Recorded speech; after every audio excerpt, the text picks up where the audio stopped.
Irmãos, como nós temos estudado, nós estamos tentando olhar para dentro de nós e ver os impedimentos que podem existir dentro de nós. Eu estou partindo do pressuposto, irmãos, de que nós não nos conhecemos, não conhecemos o nosso funcionamento. E por não conhecermos o nosso funcionamento, nós damos espaço para Satanás, porque ele conhece o nosso funcionamento. Porque a natureza pecaminosa plantada dentro de nós é dele. Foi ele quem plantou isso em Eva.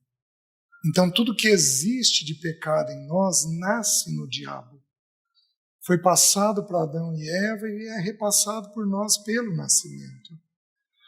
Quando nós estudamos a questão da filiação é um tema tão importante nas Escrituras, tão importante, que João 8,32 diz assim: e conhecereis a verdade vos libertará. Mas João 8,36, 4 versículos depois diz assim: se pois o Filho vos libertar, verdadeiramente sereis livres. É interessante que o Espírito podia escrever: se pois Jesus vos libertar, se pois Jesus Cristo vos libertar, se pois o Senhor vos libertar. Mas aprove ao Espírito Santo escrever: se pois o Filho. Porque quando nós nos vemos como filhos, nós somos plenamente livres. Nós não somos só libertos, nós somos libertos em definitivo. Os irmãos estão entendendo? Então o que Satanás faz? Satanás faz uma oposição ferrenha, mantendo a nossa mente ocupada para que nós não nos vejamos como filhos.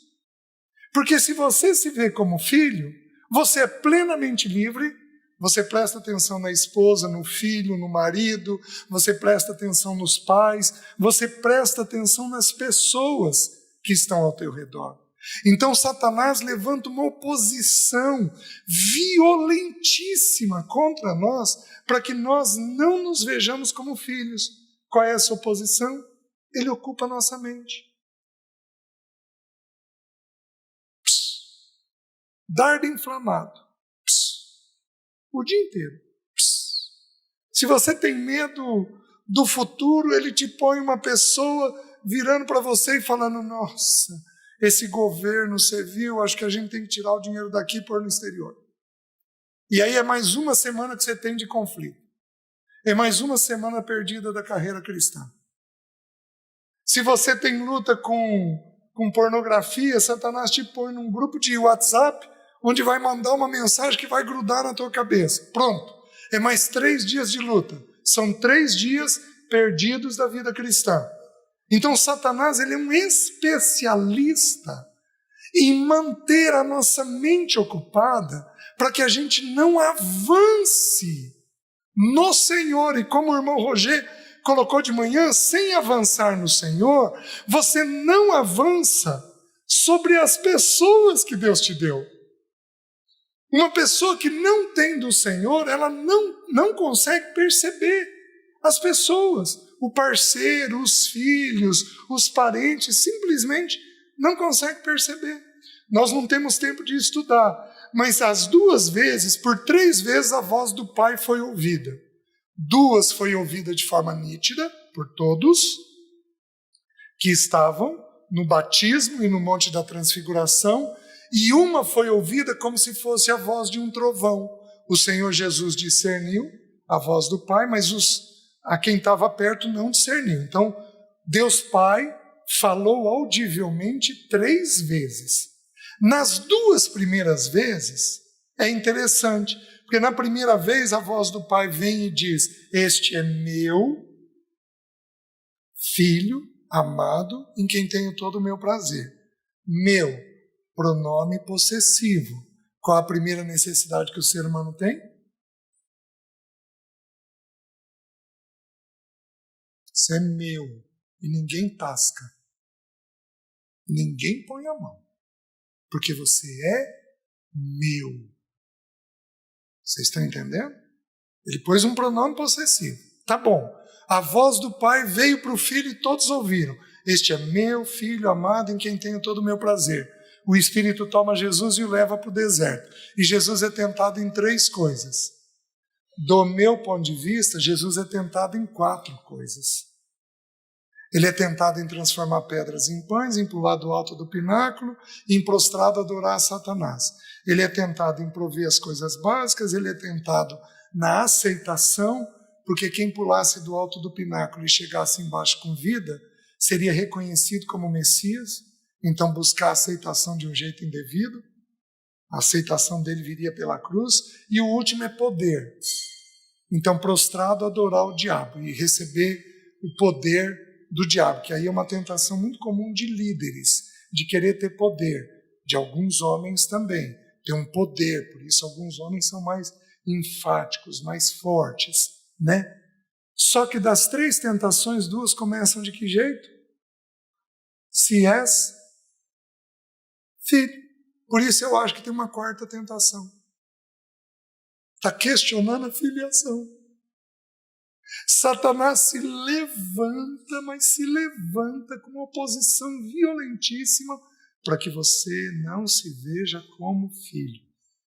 Certo? Aí avança um pouquinho mais. Nós chegamos até Mateus 16, o Monte da Transfiguração. A voz do Pai vem e fala a mesma coisa, acrescentando uma frase. Este é meu Filho amado em quem me comprazo, a Ele ouvi. Por que foi acrescentado a Ele ouvir? Porque apareceu ali Moisés e Elias. Moisés representando a lei, Elias representando os profetas. Então, quando o texto bíblico diz a Ele ouvir, o texto bíblico está querendo dizer o quê? Tudo que tiver na lei tem que mostrar Cristo. Tudo que tiver nos profetas tem que mostrar Cristo. Então você vai, a partir de agora, ao ouvir a lei e ao ouvir os profetas, você tem que ouvir Cristo. Onde isso é confirmado? Quando Jesus ressuscita, ele está no caminho de Emaús.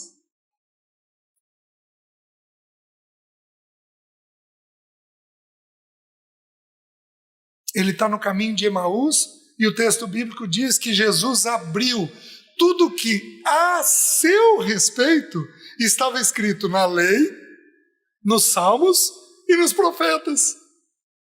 Então isso é confirmado de que a lei e os profetas precisam nos levar a Cristo. Então a Ele ouvir, certo? Jesus vira para os 3, vocês estão proibidos de falar com os outros a respeito disso daqui. Vocês só vão falar depois da minha partida. Porque Deus é um Deus de sigilo. Ele é um Deus de mistério. Não é para falar tudo. Tem coisa que é para manter guardado. Aí então ele desce, o que ocorre lá? Tem um pai com um filho possesso. Filiação de novo. E aí o demônio tomava aquela criança e jogava na água, jogava no fogo, tentava queimá-lo, tentava afogá-lo, e o Senhor Jesus, com uma indignação de ver a incredulidade, os discípulos não conseguiram expulsar aquele demônio. Por quê? Porque esta casta não se expele, senão por meio de oração e jejum. Aí o Senhor vai, liberta, mas eu tenho a mesma realidade. Quando a voz do Pai é levantada, Satanás se levanta em oposição ferrenha, mas ferrenha, porque ele sabe que se você se vê como filho, você é plenamente livre, você é totalmente do Senhor, nada te segura, nada te impede. Você está me entendendo? Então ele faz uma oposição severa aos nossos corações, extremamente severa aos nossos corações, para que a gente não avance no Senhor. E meus queridos, do meu ponto de vista, a oposição que ele faz é manter a tua cabeça ocupada. Porque onde começa o processo de transformação? Na mente. É aqui que começa o processo de transformação. E a gente simplesmente desconhece isso E sem perceber, fica com um cabeção ocupado com uma série de preocupações, que todos nós as temos, e aí a gente simplesmente não consegue avançar. Simplesmente não consegue avançar. Presta atenção. Muitos dos irmãos, se não todos, serão atacados os próximos dias por Satanás. Porque o Senhor se levantou no nosso meio esse fim de semana. Não estranhem isso. Eu sou atacado ou antes ou depois. Eu e meus filhos. Somos atacados ou antes ou depois de um encontro. Como eu viajo uma vez por mês, mensalmente, eu estou sob ataque. Os irmãos querem que eu viaje 2 vezes por mês. Aí fica mais difícil, não é? Mas é da natureza do serviço. Satanás se levanta. Então, para completar o que eu venho falando esses últimos dias, o que eu quero mostrar para os irmãos? Eu quero mostrar o pensamento de cada emoção. Quem aqui já ouviu os afetos limitantes, o estudo afetos limitantes?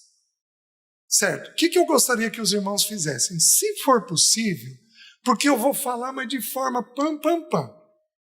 Eu tenho 1 hora e aí vou responder o restante de perguntas. Então, eu vou falar de forma muito objetiva. Tem muitos textos para abrir, tem muita coisa importante, mas lá nos estudos, são 5 estudos, então você vai ter ali em torno de umas 6 horas de estudo, o que eu vou fazer agora em 50 minutos. Então eu vou dar um resumão das porções, certo? Aí você então ouve o estudo e traduz isso nos ataques que Satanás faz contra você. Então eu estou partindo de qual pressuposto? De que se Satanás mantiver a minha mente ocupada com algum pensamento, eu vou ter uma emoção desse pensamento e essa emoção me bloqueia de viver. Deixe-me abrir 2 porções para vocês antes de entrar nas emoções. Filipenses capítulo 2.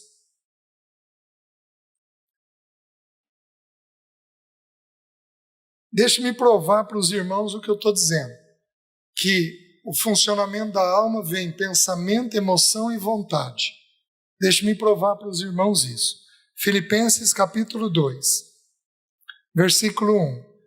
Se há, pois, alguma exortação em Cristo Jesus, alguma consolação de amor, alguma comunhão do Espírito, se há entranhados afetos e misericórdias. Presta atenção agora. Completai a minha alegria de modo que penseis a mesma coisa. Pensamento. Tenhais o mesmo amor, sejais unidos de alma, tendo o mesmo sentimento, emoção. Nada façais, vontade. Pensamento, emoção e vontade. Está claríssimo no texto. Os 3 elementos da alma. Vocês estão entendendo? Então, eu penso, eu sinto e eu decido. Eu penso, eu sinto e eu decido. É assim que funciona. Deem uma olhadinha agora numa porção muito conhecida, Salmo 42. Um texto muito conhecido. Versículo 5 e versículo 11. É uma repetição. Olha o que diz. Por que estás abatido, ó minha alma? Por que te perturbas dentro em mim? Espera em Deus, pois ainda o louvarei, a Ele, meu Deus e Redentor meu. Nós temos 2 linhas de estudo aqui. Os irmãos falam 2 coisas. Que o Espírito está comunicando com a mente, o que eu acho que não é, mas é a mente falando com a emoção, o que eu acho que é. Então, Davi, ele tem um entendimento, mas a emoção dele está embaçada. A emoção dele não caminhou na mesma proporção. Então, o que ele está fazendo? Ele vira daqui para cá. Para. Espera em Deus. pois ainda o louvarei a Ele, meu Deus e Redentor meu. Por que, meus irmãos? O texto dá uma sugestão de que a emoção é mais lenta que a mente. O Spurgeon tem uma frase maravilhosa que diz assim, que a distância do céu e do inferno é de um palmo. É fazer algo daqui, descer aqui. Vocês estão me entendendo? Então, às vezes, o Senhor nos alcançou na mente, mas nós levamos semanas ou meses para Ele nos alcançar no afeto. Porque o afeto, ele é mais lento que a mente. É onde nós encontramos uma série de impedimentos dentro de nós. Os irmãos estão conseguindo entender? Aqueles que são mais afetivos, quem aqui é mais afetivo, levanta a mão. Levanta alto. Aqueles que são mais afetivos vão demorar muito mais para encontrar o processo pleno de libertação. Por quê? Porque aqui entendeu, mas aqui vai e volta. Vai e volta. Vai e volta. E aí você crê. E aí você não crê. E aí você está seguro. E aí você está inseguro. E aí, como diz alguns irmãos, você coloca no altar. Aí você vai lá e tira do altar de novo. E pega aquilo para você de volta. E você fica numa luta constante nessa realidade. Por quê? Porque a emoção, ela é mais lenta. Assim, o que eu vou dizer, eu fico sob risco de ser rechaçado aí fora. Por isso Deus proibiu a mulher do governo da igreja. Porque a mulher carrega mais o homem não. Então ela fica sujeita ao engano. Vocês estão me entendendo? Mais facilmente sujeita ao engano. Então, é assim que a Bíblia ensina. É um padrão das Escrituras. A gente tem 1 Timóteo, a gente tem 2 aos Coríntios, capítulo 11, que vão mostrar essa realidade. Então, o que ocorre? O que ocorre é que as emoções que nós temos, elas servem de impedimento. Mas o diabo não quer despertar a tua emoção. Porque ele sabe que a tua emoção só é promovida por um pensamento. Então o que ele precisa é inserir um pensamento indevido na tua cabeça. E à medida que você acredita na mentira que Satanás traz, você fica embaçado emocionalmente durante um bom tempo. E aí ele rouba tempo do desenvolvimento teu. Então o que o Espírito Santo fez com a minha vida? Porque eu era muito sensível. Eu era meloso. Ele me calejou. Foi me calejando. Um calo, quando você tem, é porque aquela parte ficou mais insensível. Então você vai perdendo aquele excesso de sensibilidade. E aí eu fui entendendo e aprendendo a pensar os temas que me geravam angústia, eu fui aprendendo a pensar segundo ele. Por exemplo, eu tinha um quadro muito ansioso, mas muito ansioso, especialmente com dinheiro e futuro. Porque vai faltar, vai faltar, vai faltar, vai faltar, vai faltar, vai faltar, vai faltar, e é assim que eu vi a vida. Vai faltar, porque eu vi meu pai sempre nesse dilema. Então, este pensamento me consumiu, mas me consumiu durante anos da minha carreira cristã.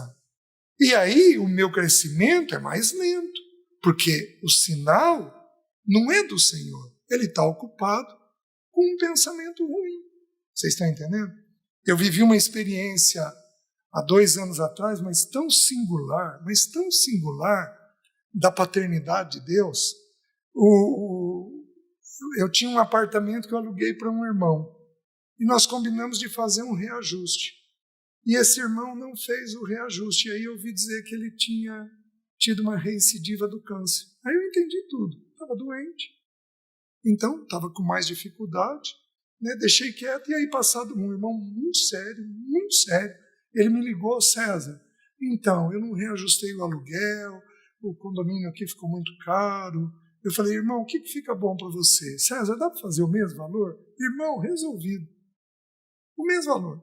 E eu alugava um apartamento de um irmão para eu morar. Aí chegou a data de renovar o meu aluguel. Aí liguei para o irmão, vou ver. Passou 1 mês, 2 meses, 3 meses, irmão, eu preciso saber para eu poder fazer o depósito do reajuste. César, nós reunimos aqui em família e decidimos não subir o teu aluguel. Queridos, eu não precisava. Mas o que Deus fez comigo? Vou te mostrar que eu sou teu pai. Já que você teve problema lá atrás, eu vou dar uma carimbada de novo. Você não tem risco nenhum de desconfiar. Como se não bastasse, chegou o início de ano, eu resolvi pagar o IPTU do apartamento meu, para poupar o irmão que eu alugava. O que o dono do apartamento que eu alugava fez? Ô César, reunimos aqui em família e decidimos não cobrar o IPTU teu. Eu não precisava. Mas, meus queridos, aquilo me exultou tanto, meus filhos riam tanto de ver a paternidade cuidadosa de Deus. Ele quer se revelar naquilo que você tem sofrimento. Ele vai se revelar como um pai, provendo para você tudo aquilo que é necessário. Os irmãos estão entendendo? Então, esse é o pensamento. Vamos lá. Quais as emoções que a Bíblia apresenta? Eu vou citar 4. Se o Senhor me permitir, eu vou avançar nessas 4 bem rapidamente, mas eu preciso que você ouça o estudo. Dessas 4, 3 têm estudo. A 4ª, que é a angústia, não tem estudo. Tá? Então, eu preciso gravar esse material 1 hora, mas não tem estudo sobre isso. Então, eu vou citar as 3 primeiras que a Bíblia apresenta. Primeira emoção que a Bíblia descreve: medo. Gênesis capítulo 3, eu vou citando os textos, não precisa abrir. Gênesis capítulo 3, versículo 10. Ouvi a tua voz no jardim, vi que estava nu, tive medo e me escondi. A palavra medo no grego, ela tem 3 originais. O primeiro significa covardia. O segundo significa prudência. É importante eu ter medo de entrar numa avenida, numa estrada dessa daqui? Eu não posso ir entrando direto. Eu tenho que saber que é uma avenida, é uma estrada movimentada. Então o medo tem o sentido da prudência, o medo tem o sentido da covardia, mas o medo também é traduzido por phobos, susto, arroubo. Então eu tive phobos de ser enterrado vivo. Tem irmãos que podem ter, eu tive phobos de enlouquecer. Eu tive muito medo de enlouquecer. Eu tenho uma irmã esquizofrênica, mas muito medo de endoidar. Tive lá atrás. Isso não existe mais dentro de mim. Eu tive muito medo de faltar coisa no futuro. Quem aqui já teve medo de ser enterrado vivo? Levanta a mão. Oh! Quem aqui já teve medo de enlouquecer? Levanta a mão. Oh! Em geral, o medo de enlouquecer vem porque a gente pensa muito. Chega uma hora em que pensa tanto que a gente parece que está um passo da insanidade. Presta atenção. Se você tem acima de 30, você passou da idade. Não endoida mais.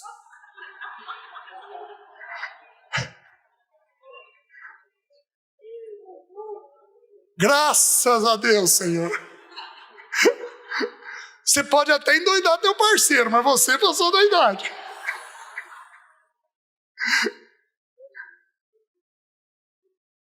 Medo de faltar coisa no futuro, quem tem? Tá, quem quer me sugerir outros medos? Medo de adoecer. Medo de morrer. Medo de perder um filho. Você foi assertivo, você acertou o maior número. Queridos, medo envolve o coração humano. É a primeira emoção que Adão teve. É a primeira emoção. Para você ter uma noção, as duas primeiras emoções que a Bíblia descreve é medo em Adão e irritação em Caim. São as duas emoções que a ciência se debruça para tentar entender a fisiologia delas no cérebro. Como é que se processa a química dessas emoções? Porque através disso eles vão tentar medicar para tirar a pessoa disso. Mas eles vão concluir o que eu vou ensinar para vocês agora. Qual é o pensamento do medo? Solidão. Você se viu sozinho, você vai ter medo. Por que eu estou dizendo isso? Porque Adão era filho de Deus. O irmão Gerson colocou para nós na sexta-noite, lá na genealogia de Lucas. Adão era filho de Deus. No momento que ele pecou, ele perdeu a presença de Deus. O irmão Gerson estava me falando do original, essa face a face com Deus ele perdeu. Ele se viu só. Quando você se vê só, qual é a emoção que entra? Medo. Você se viu sozinho, vai entrar a emoção do medo. Pega uma criança, ela acorda à noite com um sonho assustada. Você vai lá, deita com ela, e na caminha dela ela não fica bem, certo? Ela dá uma cochilada, você volta para a tua cama, 5 minutos depois, quem que está lá?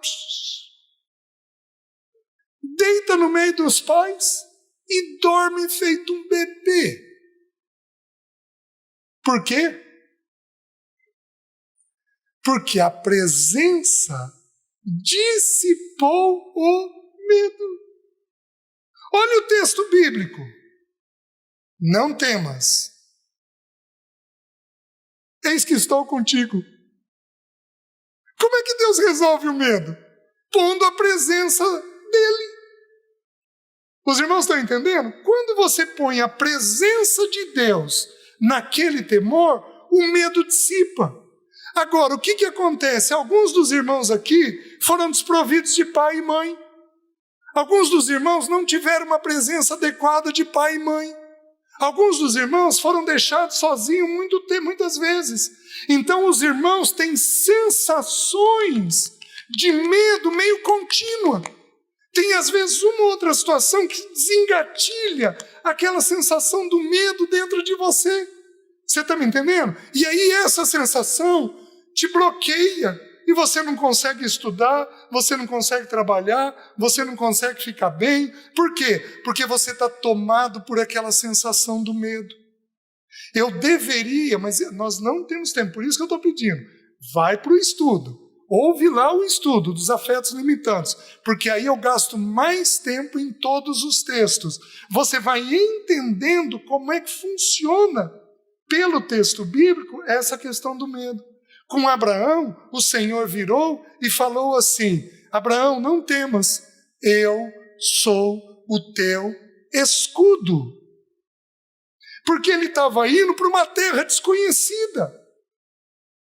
Mas o Senhor traz a presença dele, dizendo que ele era o escudo. Os irmãos vão entendendo? Quando o medo assume uma proporção muito alta, nós podemos, inclusive, distorcer a realidade. Os 10 espias. O que os 10 espias falaram? A terra é terra de gigantes.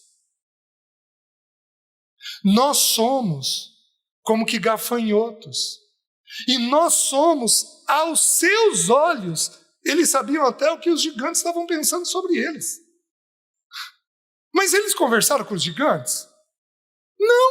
Como é que eles sabiam o que o gigante estava pensando sobre eles? Porque o medo produz essa alteração da realidade. Vocês estão conseguindo entender? Um medo de alguém ser abandonado. Meu marido vai me deixar, meu filho vai me deixar, meu filho vai se desviar, meu parceiro vai sumir, vai me abandonar, e vai por aí afora. Tem uma infinidade de medos que vão tomando a gente. Meus queridos, a gente pode chegar ao ponto de distorcer a realidade. Lembra dos discípulos no barquinho? Logo depois da multiplicação dos pães e peixes? Naquela tempestade? Eles olharam e quem que eles viram? Um fantasma. E tudo que o diabo quer é que a gente não estabeleça a verdade. Porque onde tem verdade, tem libertação. E o diabo, ele é um senhor escravizante. Quer dizer, eu tenho que corrigir a palavra, porque senhor, só Deus e o dinheiro. O diabo é um inimigo que nos escraviza. Porque para Deus o diabo é um servo, para nós ele é um inimigo. Ele escraviza a gente. O que ele quer é manter a gente escravizado. Ele consegue fazer isso através do medo. E para produzir isso, ele põe pensamentos de solidão. Fez sentido? Vamos avançar para a próxima emoção. A próxima emoção que aparece é a irritação. Quem aqui é irritado? Levanta a mão. Alto. Isso. Quem aqui é desprovido de irritação? Levanta a mão. Levanta alto.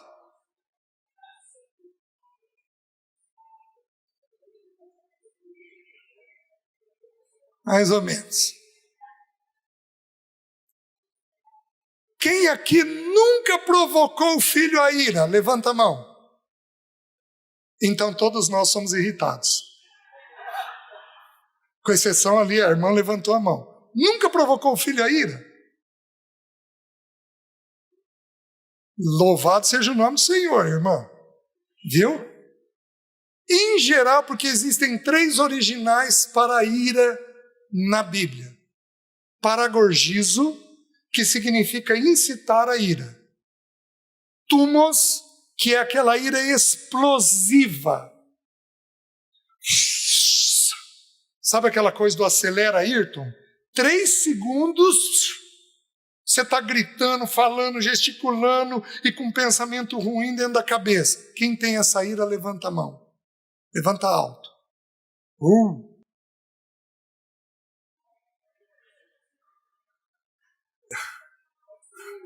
Deixa eu fazer uma pesquisa aqui.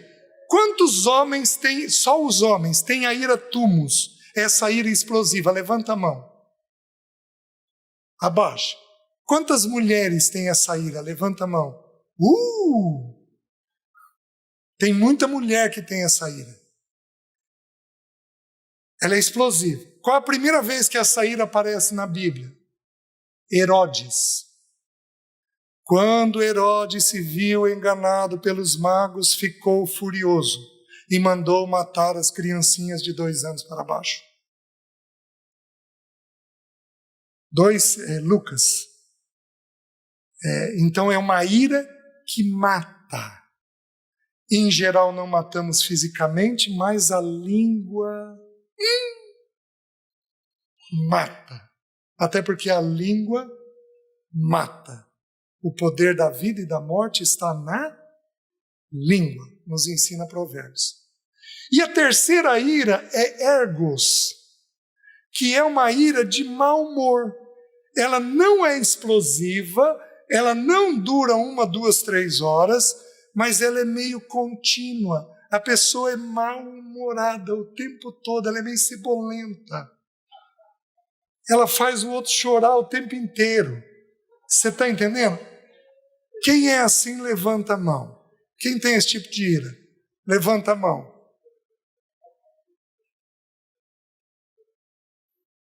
Você não tem cara.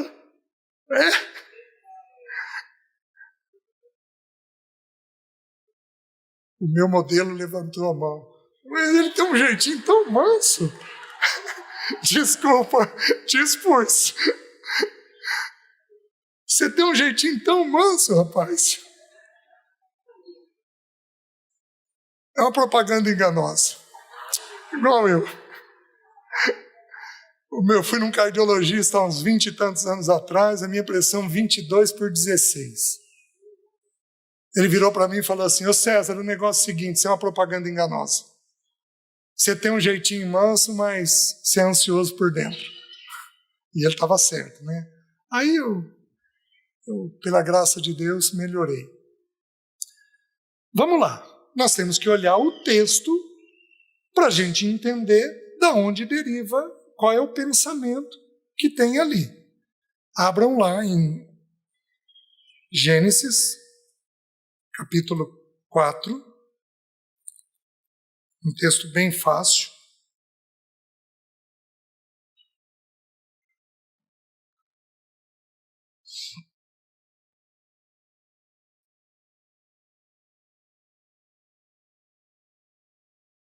Versículo 1. Coabitou o homem com Eva, sua mulher, esta concebeu e deu à luz a Caim. Então disse: adquiri um varão com o auxílio do Senhor. Depois deu à luz a Abel, seu irmão. Abel foi pastor de ovelhas e Caim lavrador. A palavra lavrador aqui só aparece 2 vezes no Velho Testamento. Aparece em Caim e Noé, porque diz que Noé foi lavrador. Mas o sentido aqui é servo da terra. Então ele era escravo do trabalho. E o sentido em Noé é trabalhador da terra, no sentido de que ele cultivava a terra. Então são 2 expressões bem diferentes, né? Certo? O versículo 3. Aconteceu que no fim de uns tempos trouxe Caim do fruto da terra uma oferta ao Senhor. Abel, por sua vez, trouxe das primícias do seu rebanho e da gordura deste. Agradou-se o Senhor de Abel e da sua oferta, ao passo que de Caim de sua oferta não se agradou. Irou-se, pois, sobremaneira Caim e descaiu-lhe o semblante.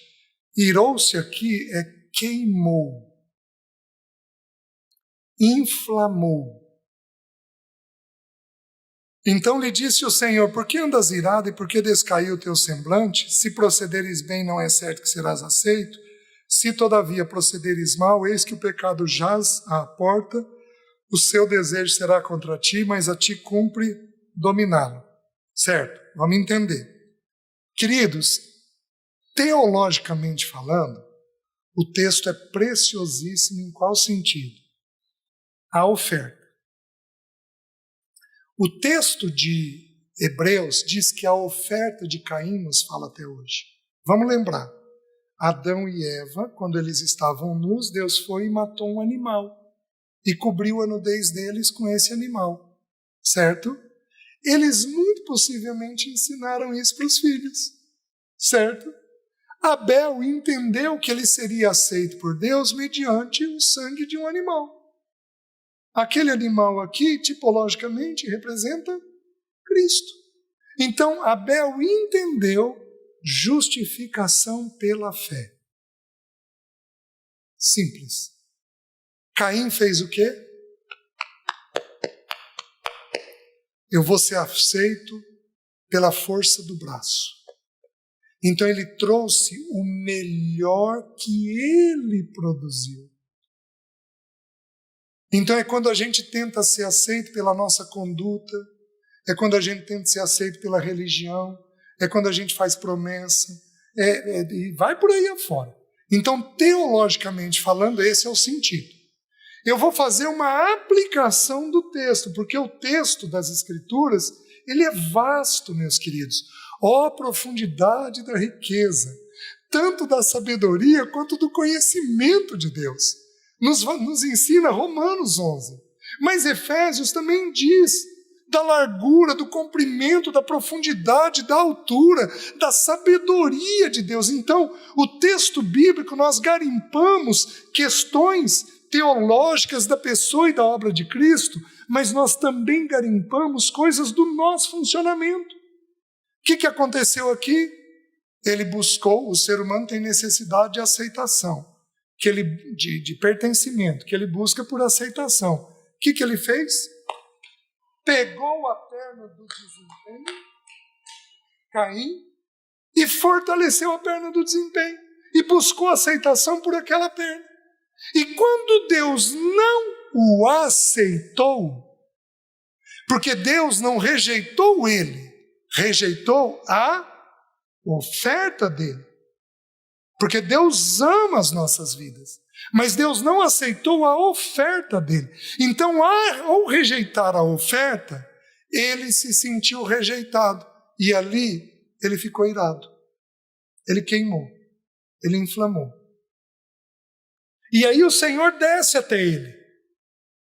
Então, presta atenção no que eu vou te dizer. Ira é uma emoção que pode ser sem pecado. Irai-vos.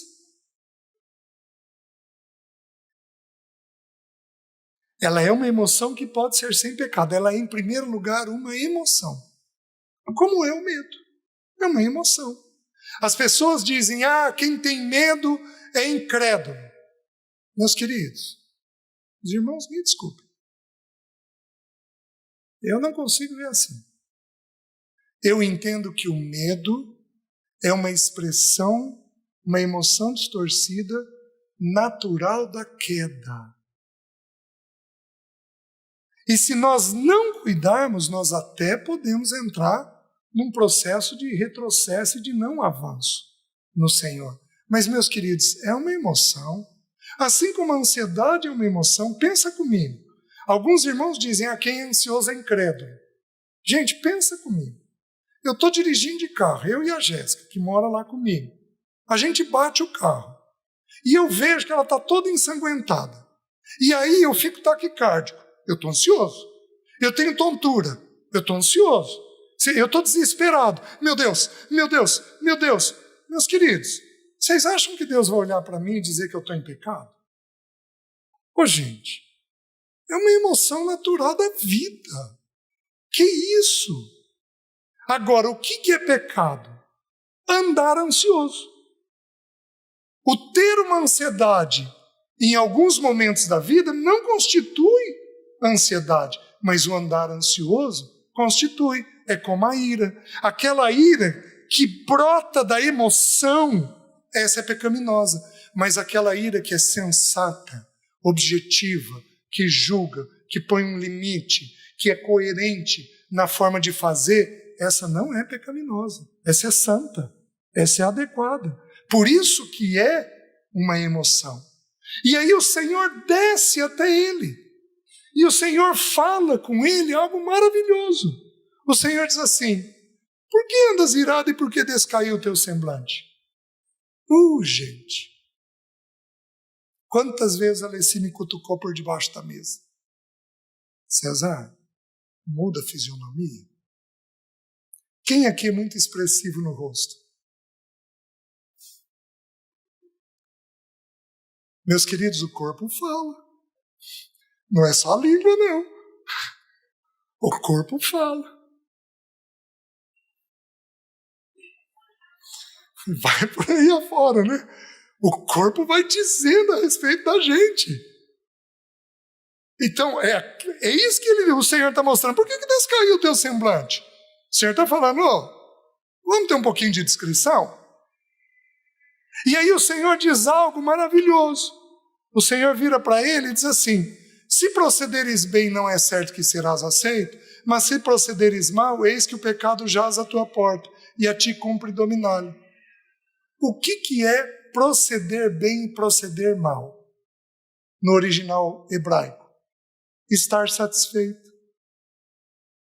Então, o que promove ira? Qual é o pensamento? Insatisfação. Gente insatisfeita vai ter ira. Você está entendendo? Agora eu tenho um problema. Quem aqui é mais exigente? Eu vou usar algumas palavras. Exigente, rígido, perfeccionista, metódico. Quem aqui é assim, levanta a mão alto.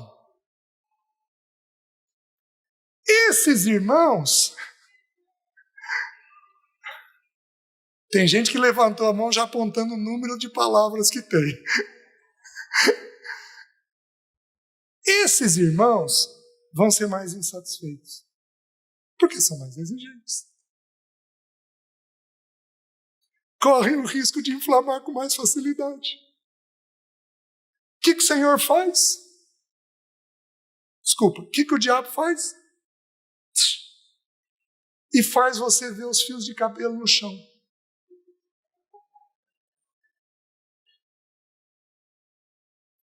Quem aqui, só essa é para os homens, que homem aqui é casado com uma mulher muito limpa, muito organizada? Levanta a mão.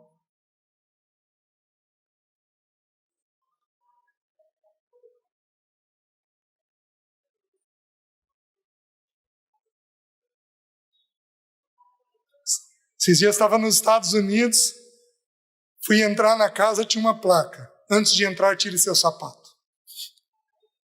Aí, quem sou eu para desobedecer, né? Tirei o sapato, mas depois conversei com a dona da casa. Né? Obviamente que não é errado. Mas a gente tem uma série de exigências dentro de nós. Queridos, eu fui muito perfeccionista, mas muito. Minha escrivaninha tinha que estar tudo limpo, vinha caneta preta, caneta azul, caneta vermelha e um lápis feito com ponta de estilete, tudo retinho. Um certo momento, eu adquiri um tapete com franja na clínica. Aí eu levantava, achando que o paciente não estava vendo. Eu ia lá e penteava a franja com o pé. 2 pirados, eu e o paciente. Gente, eu sou um milagre da parte do Senhor. Tem uns 2 meses atrás, cheguei muito cedo na clínica, 6 fios de cabelo no chão.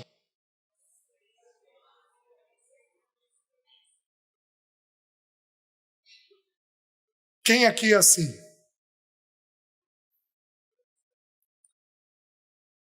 Trabalhei a manhã inteira com 6 fios. Porque eu sou livre. Não estou plenamente livre, porque ainda vi os 6 fios, mas estou caminhando no processo de libertação. Tirar uma camisa do cabide, o gancho virado para o mesmo lado. Quem faz isso aqui? Um dedo de separação de um cabide para o outro. Quem faz isso aqui? Olá. Bem-vindo ao meio. E a gente achando que não tem louco no nosso meio, né? Desculpa a expressão. Gente, rigidez. O que essas pessoas vão fazer? Acumula o fio, acumula o cabide, acumula a toalha, acumula o tapete, acumula a franja. Pum! E aí faz aquele estrago. Então essa rigidez tem que ser enfrentada. E o pecado da ira tem uma promessa maravilhosa, porque o Senhor, quando desce a Caim, diz assim para ele: a ti cumpre dominá-lo. Ira é uma emoção que nós dominamos. Amém? Amém. Tem libertação para a ira. Amém? Amém? Vamos trilhar esse caminho, irmãos. Por quê? Porque enquanto a emoção estiver nos dominando, não há avanço. Quantas crianças aqui, quantos filhos têm medo dos pais por causa de uma mãe brava, por causa de um pai bravo, por causa de gente iracunda dentro de casa? Quantos têm reserva por causa disso? Não é nenhum nem 2, não. Muitos irmãos aqui vão ter isso. E enquanto o Senhor não nos libertar desta emoção que pode virar um pecado, nós somos escravos disso. Como é que nós vamos avançar? Como é que eu falo de princípio se eu tiver uma irmã irada? Essa ira vai impedir ela de aplicar o princípio. Por isso que nós chegamos na base de tudo, que é entender quem a gente é e corrigir quem a gente é. Tudo bem? Vamos um pouquinho mais. Terceira emoção, ansiedade.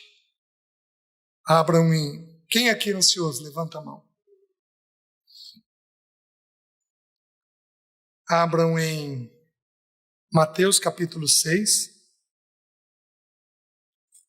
O que eu estou investigando com os irmãos? Quais os pensamentos que promovem essas emoções? Mateus capítulo 6, versículo 25.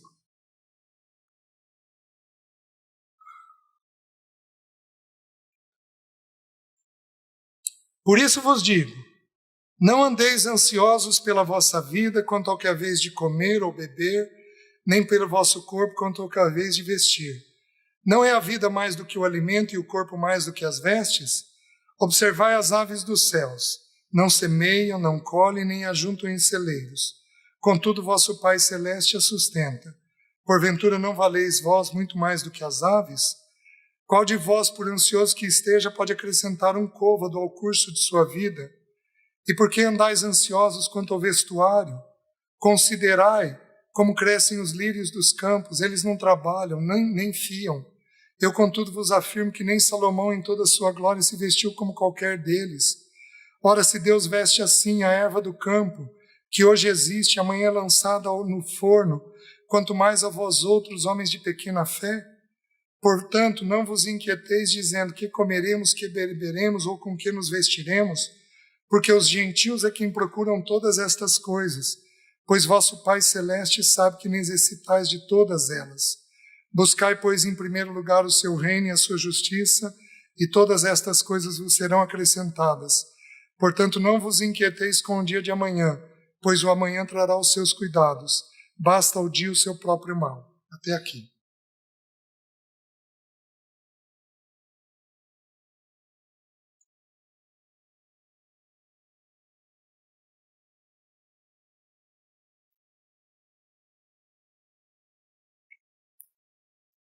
Vocês têm que ouvir o estudo, porque eu vou...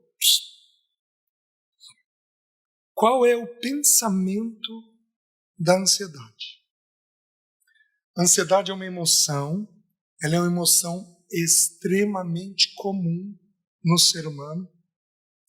Eu diria que é impossível viver sem tê-la. Nós podemos até não viver andando em ansiedade. Isso eu acredito que é possível. Mas é impossível, do meu ponto de vista, não ter ansiedade numa situação ou outra. Porque todos nós vamos ter ansiedade. A ansiedade basicamente é pensamento. É uma mente que pensa muito. Quem aqui pensa muito? Então os irmãos vão ter facilidade de ter essa emoção. Quais são os dois pensamentos da ansiedade? Todos nós fomos ensinados que é o futuro. E o primeiro pensamento da ansiedade é o futuro. O versículo 34. Não vos inquieteis com o dia de amanhã. Então a Bíblia me proíbe pensar no dia de amanhã? Não. A Bíblia me proíbe ficar inquieto com o dia de amanhã. Quem tem preocupação com o dia de amanhã, inquietação com o dia de amanhã, levanta a mão. Levanta alto. E olha lá. Então essas pessoas vão ter um quadro de ansiedade contínua. Então você vai ter que aprender a lidar com o dia de amanhã. E o versículo, ele ensina uma coisa simples, ele diz assim, são 3 partes do versículo 34. Não vos inquieteis com o amanhã. Então você tem que tentar perceber se você tem inquietação. Não vos inquieteis com o dia de amanhã, pois o amanhã trará os seus cuidados. Queridos, nós vamos ter necessidades no dia de amanhã? Vamos. Quando Deus vai trazer o cuidado do dia de amanhã? Amanhã. Deus faz tudo antecipadamente? Não. Porque Ele promove o cuidado no dia de amanhã. O teu filho abaixo de 12 anos pergunta se amanhã vai ter comida na mesa? Não. Por quê? Porque ele tem segurança de que vai. O que nós fazemos com Deus? Ai, Senhor. Ai, Senhor. Ai, Senhor. A gente fica o tempo todo inseguro se vai ter ou não. Meus queridos, aí eu vou fazer um parênteses. A vida cristã, ela tem 3 etapas: filhinhos, jovens e adultos. 1 João capítulo 2, também descrito em Marcos capítulo 4. Primeiro o grão, depois a espiga, depois o fruto. 3 etapas. Também João capítulo 11, é onde Jesus fala... gente.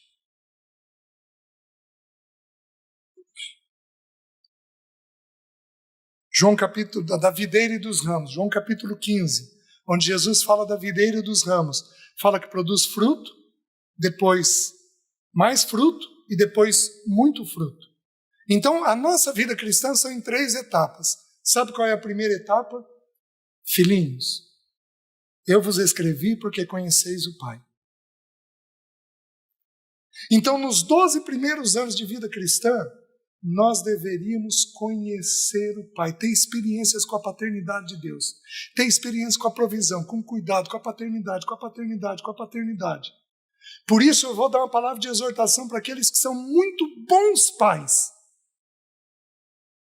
para aqueles que fazem de tudo para os filhos. Preste atenção no que eu vou falar. Dê um espaçozinho para Deus.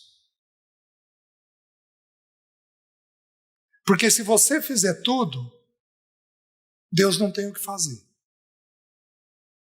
E o teu filho precisa ter experiências com a paternidade de Deus. Você está conseguindo me entender? Então, fechei parênteses.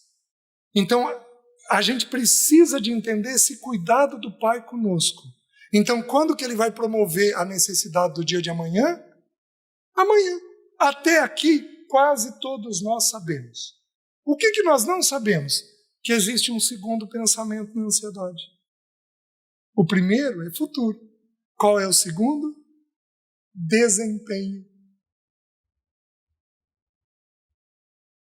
Gente ligada em produzir, em fazer com excelência. Os perfeccionistas aqui usam a minha semelhança, que penteiam a franja, que corrigem o cabide, eles têm luta com o quê? Com uma palavrinha chamada desempenho. Eles têm altíssimo nível de desempenho. Onde que isso é bom? No trabalho. Porque, em geral, você vai fazer bem feito. Onde isso é ruim? Nos relacionamentos. Porque você vai ser ultra, mega, hiper exigente. E aí, se brincar, você perde a graça no nível de exigência. Os irmãos estão conseguindo entender? Está fazendo sentido isso? Onde que eu vejo desempenho no texto? Dá uma olhadinha no texto, no versículo 25. Por isso vos digo, não andeis ansiosos pela vossa vida quanto ao que é vez de comer, beber ou dormir, nem pelo vosso corpo quanto ao que é vez de vestir. Não é a vida mais do que alimento e o corpo mais do que as vestes? Desculpe, o 26. Observai as aves dos céus. Não semeiam e não colhem. Até aqui Jesus falou isso o tempo todo. De não semear, de semear e de colher. Até aqui Jesus sempre falou isso, mas é a única vez que Jesus acrescenta um adendo. Nem ajuntam em celeiros. Gente, é estranho Jesus falar da ave ajuntar em celeiro, porque a ave costuma fazer isso? Não. Por que Jesus está falando? Porque Jesus está usando a ave para retratar o nosso coração. O que é ajuntar em celeiro? Desempenho. Vou dar exemplos. Nota.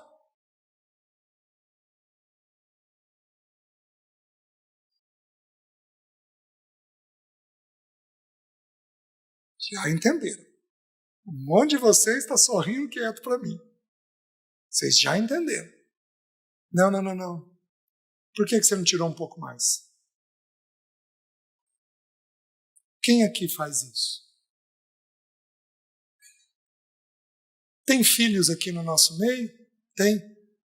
Filhos, se coloquem de pé. Os filhos que estão aqui. Isso.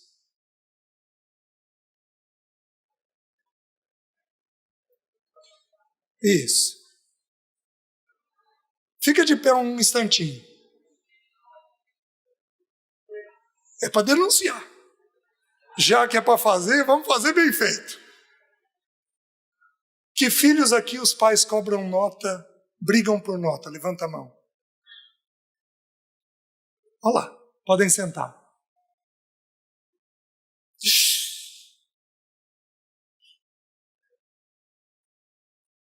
Eu vou contar essa experiência para os irmãos.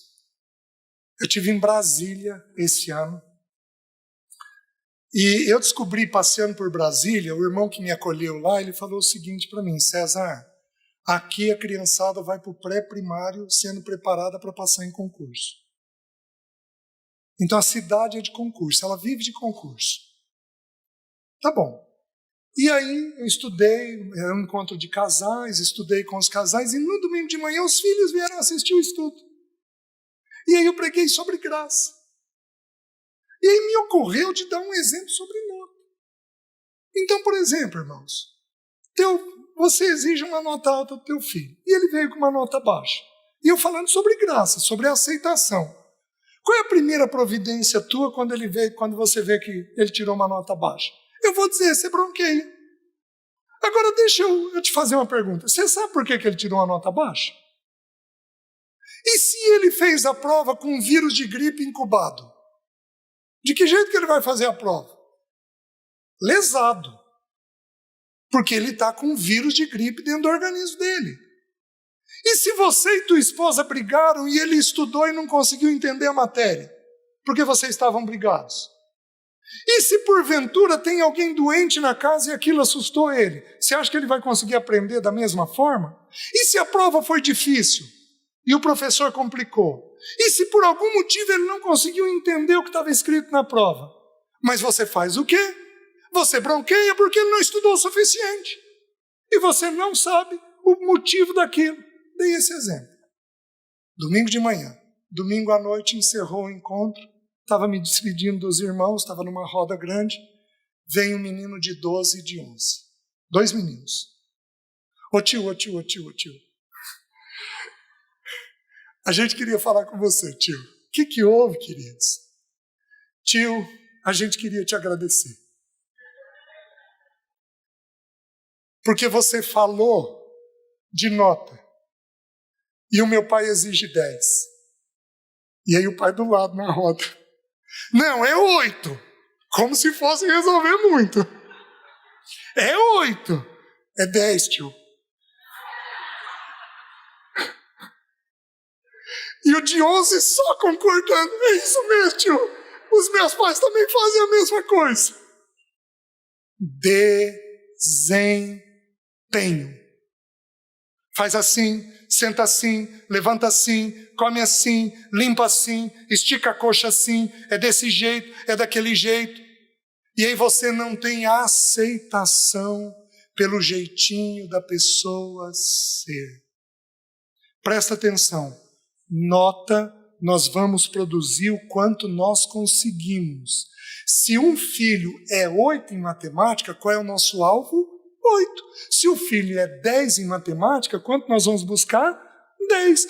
Mas se um filho é 6 em matemática, quanto que nós vamos esperar? 6. Nós vamos aprender a ver qual é a verdade do filho. E aí eu vou dar para vocês uma experiência que é da ciência.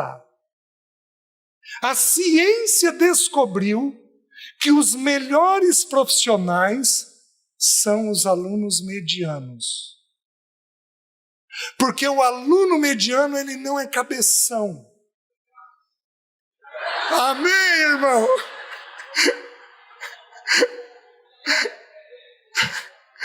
Louvado seja o nome do Senhor, né, irmão?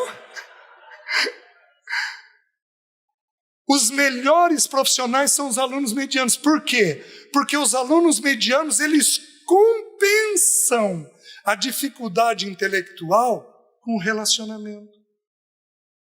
Então eles têm um todo mais preparado para serem lançados para a vida.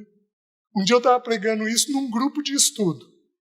Aí um dos irmãos levantou a mão e falou: César, deixa eu te contar a minha história. Eu sou da primeira turma de agronomia da UEM. A UEM é a Universidade Estadual lá de Maringá. E veio e nós estávamos para nos formar. E veio um diretor de uma multinacional, chegou até o nosso coordenador, veio de Londrina para Maringá, chegou para o coordenador e falou assim: fulano, eu queria os teus 20 piores alunos. Aí o coordenador virou e falou assim: como os 20 piores alunos? Eu quero contratar vendedor. E eu preciso do aluno que está lá no bar jogando sinuca, batendo papo, conversando com as pessoas.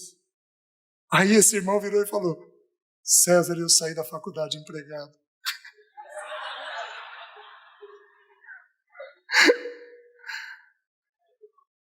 Gente, a gente precisa renovar tanto o nosso entendimento. Estuda um pouquinho sobre QE, quociente emocional, que é essa questão do relacionamento. Lembra que são duas pernas, relacionamento e trabalho. Se uma das duas for deficiente, o sujeito não é completo. Então, desempenho, exigência. Meus queridos, onde você acha desempenho na vida do nosso Senhor? Deixa eu te fazer uma pergunta para os perfeccionistas, os metódicos, os perfeccionistas, os rígidos. Deixa eu te fazer uma pergunta. O que você faria se você fosse Jesus e soubesse que Judas metia a mão na bolsa? O que você faria?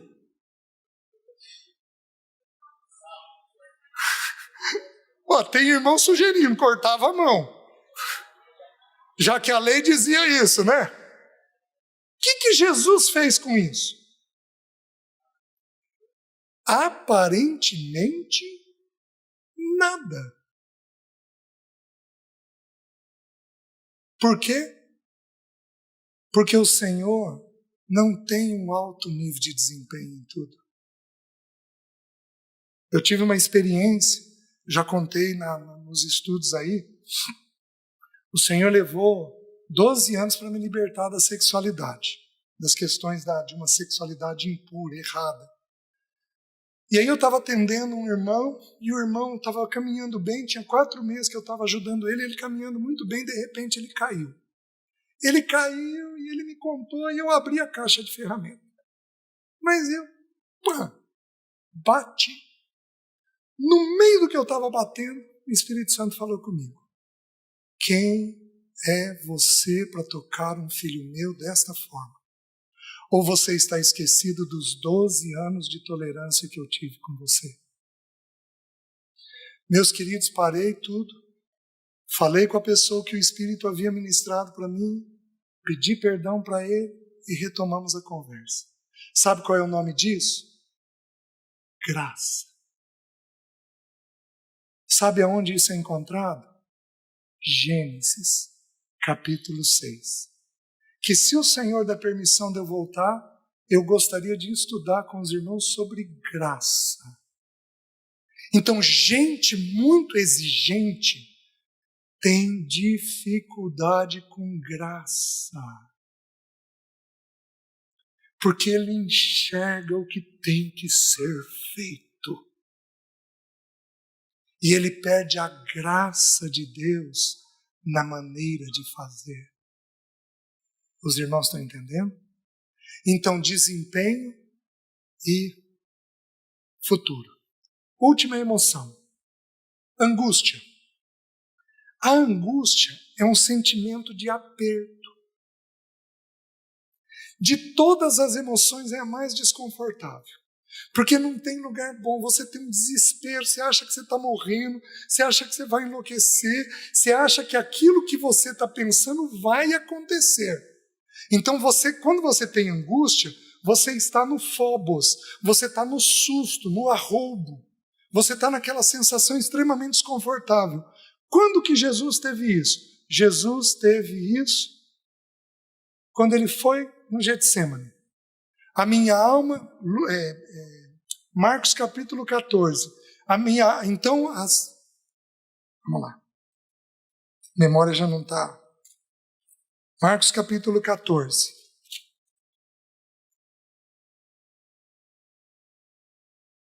Versículo 33. e levando consigo a Pedro, Tiago e João, começou a sentir-se tomado de pavor e de angústia. Então ele foi tomado, obrigado irmã, tomado de pavor e de angústia. Então o Senhor estava com a emoção com angústia. O que é angústia? É um aperto que dá no peito. Não tem lugar bom. É uma sensação desesperadora. Quem aqui já teve? Nossa, meus queridos, é uma sensação desesperadora. Só entende quem tem, certo? Por que Jesus teve? Jesus ia passar pela cruz. Então o problema de Jesus era a morte? Não, porque João 10, ele falou assim: recebi do meu Pai o direito de entregar a minha vida e de reavê-la. Então ele sabia que ele ia morrer, mas ele ia retomar a vida dele. O problema dele eram os açoites, os escárnios e a zombaria? Não, porque Isaías 50 diz: dei a face aos que me feriam, aos que me arrancavam os cabelos. Então ele tinha aquela atitude de ceder àqueles açoites. Qual era o problema do Senhor Jesus? Ao meio-dia, o Pai ia deixar ele. E ele, por toda a eternidade, nunca tinha vivido esta experiência. Mesmo quando ele deixou a glória dele e desceu a nós, ele desceu em plena união com o Pai. Unido plenamente com o Pai. Os irmãos estão entendendo? Mas quando o meu e o seu pecado foram colocados sobre ele ao meio-dia, o Pai o deixou. Às 9 horas da manhã, o Pai estava com ele. Pai, perdoa-lhes porque não sabem o que fazem. Segundo 1 aos Coríntios, diz: Deus estava em Cristo, reconciliando consigo o mundo. O Pai estava com o Filho, mas ao meio-dia, quando o pecado de todos os salvos, aqueles que seriam salvos, foi colocado sobre o Filho, o Pai o deixou. Então, qual é o pensamento da angústia? Uma tragédia imediata. Você está vendo uma tragédia que vai ocorrer logo. Esse é o pensamento. Quando a sua mente for tomada por uma tragédia imediata, você vai ser tomada pela angústia. E as emoções vão nos impedir de avançar. Fez sentido, irmãos? Amém.